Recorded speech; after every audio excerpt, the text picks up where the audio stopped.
بسم اللہ الرحمن الرحیم ہوا شافی بزرگوں کے کانوں کی خارش کا ہربل علاج۔ لہسن میں اینٹی بیکٹیریل اور اینٹی فنگل خصوصیات ہوتی ہیں جو کان کی خارش کو کم کرتی ہیں۔ لہذا لہسن کا رس 1 حصہ، تیل سرسوں 10 حصہ نیم گرم کر کے کان میں کاٹن سویب کی مدد سے لگائیں یا ویسے ایک قطرہ ڈالیں، مگر احتیاط کے ساتھ۔ ناریل کا تیل، وہ بھی کان میں ڈالنے کے لیے تیل جو ناریل کا ہوتا ہے اس کے اندر اینٹی بیکٹیریل اور دافع خارش خصوصیات پائی جاتی ہیں۔ یہ جلد کو کان کی جلد کو نرم کرتا ہے۔ کاٹن سویب کی مدد سے کان میں احتیاط سے لگائیں۔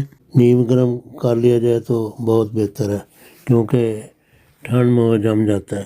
پیاز کا رس، پیاز کا رس انفیکشن اور خارش کو کم کرنے میں مددگار ہے۔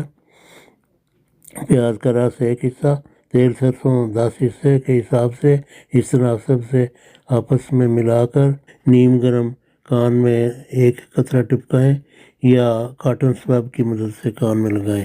الرجی ٹیسٹ، یہ جو دوائیں ہم نے بتائی ہیں پہلے جلد پر لگائیں۔ اگر کوئی جلد پر خارش وغیرہ کا اثر ہو تو پھر یہ دوائیں استعمال نہ کریں۔ ضروری بات، دوائیوں کی دستیابی ایک مشکل کام ہے۔